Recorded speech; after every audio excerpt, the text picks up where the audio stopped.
یہاں پر جس طرح سے درس نظامی ہے تو یہاں پر اہل سنت میں؟ ہاں عقائد پڑھائے جاتے ہیں، کام پڑھائے جاتے ہیں، ادبیات پڑھائی جاتی ہے، وہاں پر بھی یہ سلسلہ ہے۔ اچھا، یہی وہ لمحہ تھا کہ جب آپ کے ذہن میں سوالات پیدا ہوئے نہیں، سنیت کے میں بارے میں؟ وہ تو شروع سے جو ہے، کیونکہ میں نے حفظ جو کیا تھا کہ مدرسہ نہیں تھا شیعوں کا، وہ تھا اہل تسنن کا۔ جس طرح سے سید زہرا سلام اللہ علیہ یہ کہا جاتا تھا کہ یہ شیعوں کی طرف سے ایک بنایا ہوا ہے کہ فدق کا معاملہ۔ پھر میں نے دیکھا کہ بھئی وہ تو خود بخاری مسلم میں لکھا بخاری ہوا۔ مسلم میں ہے۔ میں ایک دن باہر نکلا گھر سے، محلے کے ایک بزرگ نے میرا ہاتھ پکڑا، انہوں نے کہا کہ یار تمہارے باپ دادا جو تھے، اجداد تمہارے، وہ تو مسلمان تھے، تم شیعہ کیوں ہو گئے؟ میں نے کہا استغفر اللہ۔ بسم اللہ والصلاة والسلام علی رسول اللہ وآلہ وموالا۔ السلام علیکم ورحمۃ اللہ وبرکاتہ۔ امید کرتا ہوں کہ آپ لوگ خیریت سے ہوں گے، پروردگار آپ سب کو اپنے حفظ و امان میں رکھے۔ آج میرے ساتھ اس نشست کے اندر موجود ہیں جناب علامہ حافظ سجاد زہرائی صاحب حفظہ اللہ۔ ان سے آپ واقف ہوں گے، مختلف پوڈ کاسٹ کے اندر یہ آتے ہیں، اور ان کی ایک بہت خوبی بہتر بات ان میں یہ ہے کہ یہ قرآن مجید سے استدلال کرتے ہیں۔ مجھے بہت خوشی ہوتی ہے کہ آج کے اس دور میں قرآن مجید سے استدلال کیا جائے، ہم قرآن مجید سے رہنمائی لیں۔ قرآن مجید نور ہے، روشنی ہے، اور وہ کسی اور روشنی کا محتاج نہیں ہے۔ تو جب ہم آج کے زمانے میں قرآن کو بیان کریں گے، اس میں تدبر کریں گے، تو امت میں جو فرقے ہیں، اختلافات ہیں، اس کا خاتمہ ہوگا اور یہ امت متحد ہوگی۔ اسی طرح رسول اللہ صلی اللہ علیہ وآلہ وسلم نے فرمایا کہ قرآن اور اہل بیت ساتھ ساتھ ہیں۔ بروز قیامت یہ رسول شکوہ کریں گے، سورہ فرقان کی آیت ہے کہ میری امت نے اس قرآن کو چھوڑ دیا تھا، یہ قرآن مہجور ہے، اس میں تدبر نہیں کیا جاتا۔ اور اسی طرح ہم دیگر کی اتباع کی بات کرتے ہیں، ان کے لیے حمیت ہے، جذبات ہیں، دل میں ایک جذبہ پیدا ہوتا ہے کہ ان کی بات کرنے کے لیے، ان کے لیے مر مٹنے کا جذبہ ہے۔ لیکن اہل البیت کی تعلیمات کو جس طرح بیان کرنے کا حق ہے، ہمیں دکھائی نہیں دیتا کہ ممبروں سے اس طرح اہل البیت کی تعلیمات کو بیان کیا جائے۔ اس امت کے تمام مسائل کا حل میں سمجھتا ہوں قرآن اور اہل البیت ہے۔ ایسے میں ہمیں یہ کوشش کرنی چاہیے کہ ہم قرآن اور اہل البیت کو زیادہ سے زیادہ بیان کریں۔ تو میں نے ان کی بہت ساری پوڈ کاسٹ دیکھی ہیں، اور آج میرے لیے بڑی خوش قسمتی کی بات ہے کہ سجاد زہرائی صاحب وقت ملا کہ ان کے ساتھ بات چیت ہو سکے۔ تو اس ویڈیو کے اندر ہم یہ کوشش کریں گے کہ ایک اچھے ماحول کے اندر بیٹھ کر سنی شیعہ مسائل کو سمجھ سکیں اور آپس کی جو اختلافات ہیں ان کو ڈسکس کر سکیں۔ آج بھی ان کی ایک پوڈ کاسٹ ہوئی ہے جس کو میں نے ہوسٹ کیا ہے مولانا عبدالقادر ہزاروی صاحب کے ساتھ، تو انشاءاللہ وہ بھی آپ لوگ ضرور دیکھیے گا، اور اس حوالے سے بھی ہم بات کریں گے۔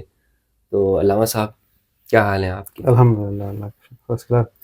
ناراض مت ہوئیے گا، پہلے بھی عرض کیا تھا آپ سے کہ ہم علامہ نہ کہا کریں، وہ آپ کا علامہ حسن زن ہے، میں چھوٹا سا ایک طالب علم ہوں۔ علامہ جب آپ طالب کہتے ہیں علم نا میں بھی ہوں، لیکن تو دل بات کی یہ ہے میری کہ آپ دھڑکن قرآن تیز ہو بیان جاتی کرتے ہیں، قرآن کے ساتھ آپ کی محبت ہے، حافظ بھی ہیں، آپ کی سینے میں قرآن ہے، تو مجھے خوشی ہوتی ہے کہ آپ کے علم کو دیکھ کر میں یہ بیان کرتا ہوں۔ ہمارے ہاں تو لوگوں نے 2 کلاسیں پڑھ لیتے ہیں اور علامہ لگا ہوتا ہے، تو آپ اس کے حقدار ہیں اگرچہ ہیں۔ آپ خود کو نہ سمجھیں۔ تو ذرا اپنا مجھے یہ تعارف بتائیے گا۔ ویسے تو آپ ایسی شخصیت ہیں کہ تعارف کے محتاج نہیں ہیں، ماشاءاللہ سوشل میڈیا پہ مشہور معروف شخصیت ہیں، لیکن میں چاہتا ہوں کہ ذرا اپنے بیک گراؤنڈ کے حوالے سے بھی ذرا بتا دیں، کہاں آپ نے تعلیم حاصل کی ہے، کیا آپ کے زندگی کے مشاغل رہے ہیں، اس حوالے سے۔ اپنے تعارف سے پہلے آپ کا بہت بہت شکریہ، مولا آپ کو خوش رکھے، آپ نے مدعو کیا، اور در حقیقت جو آپ کام کر رہے ہیں خداوند متعالی آپ کی توفیقات خیر میں اضافہ فرمائے۔ آمین۔ تو ہمارے پاس جو ہے وہ اس آیت کی تفسیر میں ہے کہ ومن احیاها فکأنما احیا الناس جمیعا، امام جعفر صادق علیہ الصلوۃ والسلام سے روایت ہے کہ کوئی انسان کسی کو بچاتا ہے مطلب ہلاک ہونے سے، اس کا جو بہترین جو سب سے بڑا مصداق ہے کہ اگر کسی کو آپ ہدایت کے راستے پر لے آئیں، یعنی آپ نے ایک انسان کو اگر ہدایت کے راستے پر لائیں، یعنی آپ تمام انسانیت کو ہدایت کے راستے پر لے جائیں۔ ماشاء اللہ۔ تو آپ جو ہے لوگوں کو اہل بیت علیہ السلام کی طرف بلاتے ہیں، دعوت دیتے ہیں، تو یہ سمجھ لیں کہ آپ ایک بہت عظیم کام کر رہے ہیں۔ میں آپ کے لیے صحیح ہے۔ دعا کرتا ہوں، آپ سے سیکھتا بھی ہوں۔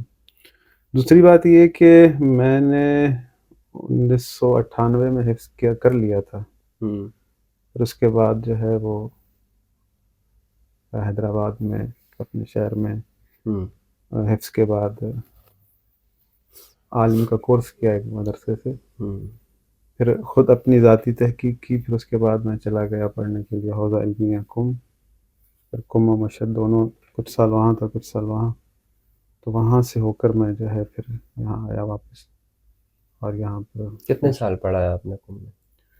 میں تقریباً 2.5 سے 3 سال تھا کم میں شروع میں، پھر میں شفٹ ہو گیا تھا مشہد میں، تو وہاں پر جو ہے وہ جاری رہا، کیونکہ یہاں تو میں نے کافی چیزیں پڑھ چکا تھا. کوئی یونیورسٹی وغیرہ ہے وہاں جی کم میں؟ ہاں، جامعۃ المصطفیٰ یونیورسٹی ہے، وہاں پر زیر تعلیم تھا. کیا پڑھاتے ہیں وہاں پہ؟ وہاں پر یہاں پر جس طرح سے درس نظامی ہے، تو یہاں پر اہل سنت میں؟ ہاں عقائد پڑھائے جاتے ہیں، احکام پڑھائے جاتے ہیں، ادبیات پڑھائی جاتی ہے، وہاں پر بھی یہ سلسلہ ہے.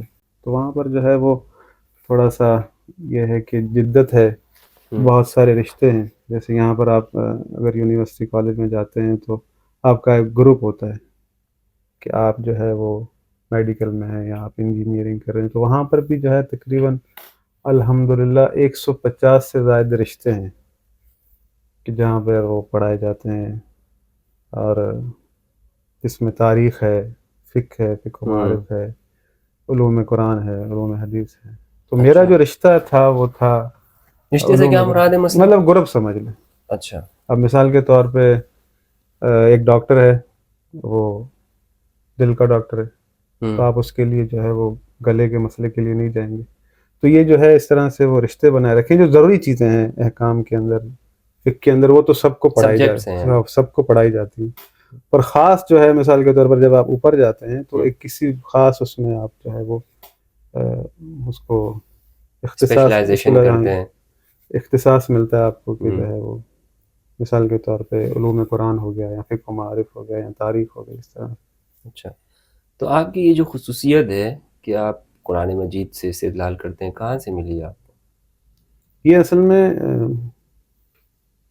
وہاں پر ایک تو الحمدللہ حفظ تھا، حفظ کی وجہ سے جو ہے وہ تفاسیر ائمہ معصومین علیہ السلام کی جو ہیں وہ پڑھنے سے اور استادوں سے، کیونکہ رشتہ یہ تھا علوم قرآن کا، استادوں سے وہاں بھی پڑھتے تھے. کچھ استاد ایسے تھے جن پر ان کے پاس گھر جا کر بھی جو ہے وہ درس وغیرہ پڑھتے تھے، ان کے پاس وہ اپنے شوق سے محنت بھی کرتے تھے. کچھ مجھ سے اپنا شوق بھی ہوتا تھا کہ میں زیادہ سے زیادہ. وہاں بھی آپ نے مدرسے میں پڑھا، یہاں بھی پڑھا، تو کوئی فرق دکھا آپ؟ وہاں پر جو ہے وہ سمجھ لیں کہ پڑھانے والوں کا جو ہے وہ لیول بہت اچھا ہے، ہائی ہے. اچھا. یہاں پر بھی بہت اچھے ہیں، پر وہاں پر جب آپ بیٹھتے ہیں علماء کے ساتھ، کلاس میں بیٹھتے ہیں، اسٹوڈنٹ ہوتے ہیں، بحث ہوتی ہے، مباحثہ ہوتا ہے، تو مختلف ذہن ہوتے ہیں، ہر کوئی اپنے حساب سے بیان کرتا ہے، تو کافی چیزیں آپ کو سیکھنے کو ملتی ہیں، تجربہ حاصل ہوتا ہے. تو اس میں پھر یہاں پر جو ہے لوگوں کے ساتھ اٹھنا بیٹھنا، کئی طرح کے سوالات ہوتے تھے، اس کا کیا جواب ہونا چاہیے، تو اس کو جو ہے وہ ڈھونڈتا تھا میں، پھر استادوں سے پوچھتا تھا، اپنے ساتھ جو دوست ہوتے تھے ان کے ساتھ باہم مباحثہ رہتا تھا. میں ضروری نہیں ہے کہ صرف شیعوں سے پوچھوں، ہر کسی سے اس کی رائے لیتا تھا. اچھا. میں اہل حدیثوں سے بھی پوچھتا تھا، سوال کرتا تھا. وہاں پہ یہاں پر یہاں کی بات کرتا ہوں. پھر جب میں وہاں گیا تو کیا پوچھتے تھے مثلا کسی بھی معاملے میں، کیونکہ میرا جو ہے وہ سیلف اسٹڈی تو تھی نا، کتب اہل سنت بھی پڑھتا تھا، کتب اہل تشیع بھی پڑھتا تھا. تو کچھ چیزوں کا وہ انکار کرتے ہیں، تو میں کہتا تھا یہ تو کتاب میں آپ کی بھی لکھا ہے، انکار کیوں ہے؟ تو آپ کیوں جاتے تھے؟ مثلا آپ تو سنی نہیں تھے نا پہلے سے، آپ تو شیعہ کیا تھے. میں تو جہاں علم بٹ رہا ہوتا ہے، یعنی علم کی باتیں ہو رہی ہوتی ہیں، میں بیٹھ جاتا ہوں وہاں پر. اچھا. سننے میں کیا ہے، نظریات سننے میں. تو آپ کو منع نہیں کرتے کہ آپ سنیوں کے پاس نہیں جائیں؟ نہیں. کبھی تو کیا ہوگا کہ بھائی آپ یہ. نہیں مجھے کبھی کسی نے منع نہیں کیا. اچھا. کیا آپ میں ایک دفعہ ایک کام سے گیا تو وہاں کچھ چیز خریدنی تھی، انہوں نے کہا آپ 1 گھنٹے بعد آئیے گا. تو میں نے دیکھا برابر میں ایک مسجد ہے، وہاں پر مولوی صاحب درس دے رہے، میں جا کے بیٹھ گیا. سننے میں کیا ہے. تو وہاں پر وہ تقریر کر رہے تھے، تو میں نے ان کو سنا، وہ اس میں نوجوان بھی تھے، بچے بھی تھے، بزرگ بھی تھے، جو درس سن رہے تھے. تو وہ تقریر کے دوران انہوں نے کہا کہ یہ جو لفظ حضرت ہے، جسے ہم کہتے ہیں حضرت محمد صلی اللہ علیہ صلی وآلہ اللہ وسلم، علیہ وسلم. یا یہ حضرت کہنا ٹھیک نہیں ہے. اچھا. تو اس کی جو ہے نا انہوں نے یہ تعویل پیش کی کہ حضرت جو ہے کہنے سے موجود. موجود کا وہ ایک آتا ہے، یعنی اس میں سے ایک شرک کی بو آتی ہے. اچھا. تو لہٰذا آپ حضرت نہ کہا کریں، آپ کہا کریں رسول اللہ صلی اللہ علیہ وسلم، کیونکہ آل ہی تو نہیں کہتے. یہ پاکستان کی بات ہے. یہاں پاکستان کی بات ہے، اور یہ رواج دیا گیا ہے کہ آل کو نکالا جاتا ہے صلی اللہ علیہ وآلہ وسلم میں، حالانکہ رسول خدا صلی اللہ علیہ وآلہ وسلم نے منع فرمایا. تو جب میں نے ان کی بات سنی تو میرے ذہن میں آیا کہ یہ کہہ رہے ہیں کہ حضرت نہ کہیں، حالانکہ کتابوں کے اندر جو ہے وہ 1400 سال سے وہ لکھتے ہوئے آ رہے ہیں سب چیزیں. تو یہ کہہ رہے ہیں کہ اس چیز کی ترویج کریں کہ حضرت نہ کہا جائے، اس سے شرک ہوتا ہے. تو میں نے کہا کہ پھر یہ اگر کہہ رہے ہیں کہ رسول خدا کے لیے ہم نہ کہیں کہ بھئی حضرت کا لفظ مناسب نہیں ہے، تو شیطان تو ہر جگہ حاضر رہتا ہے. پھر کیا ہم کہیں کہ حضرت شیطان؟ تو یہ کیا ان کی یہ بات یہاں پر جو ہے اس کا اطلاق کیا جا سکتا ہے؟ یعنی حضرت کا موجودگی کے ساتھ تعلق نہیں ہے، احترام کا لفظ ہے. احترام کا لفظ. تو یہ آپ کے خیال میں اچھا یہی وہ لمحہ تھا کہ جب آپ کے ذہن میں سوالات پیدا ہوئے سنیت کے بارے میں؟ وہ تو شروع سے جو ہے، کیونکہ میں نے حفظ جو کیا تھا، کہ مدرسہ نہیں تھا شیعوں کا، وہ تھا اہل تسنن کا.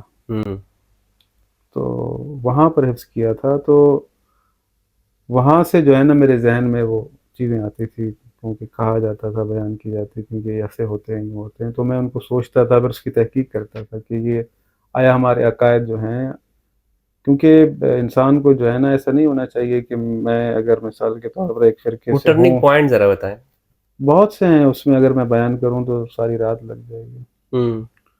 تو جو باتیں کی جاتی ہیں مثال کے طور پر، وہ تو آپ نے اس پر ویڈیو بھی بنائی ہے کہ شیعہ کے بارے میں جو ہے نا وہ جھوٹ بولے جاتے ہیں. میں یہ پھر سوچتا تھا کہ یہ ہمارے بارے میں کہی جا رہی ہیں چیزیں، پر جو ان کی کتابوں میں لکھی ہیں یہ انہیں نہیں مانتے. تو اس میں کافی چیزیں ہیں، جس طرح سے سیدہ سلام اللہ علیہا یہ کہا جاتا تھا کہ یہ شیعوں کی طرف سے ایک بنایا ہوا ہے کہ فدق کا معاملہ.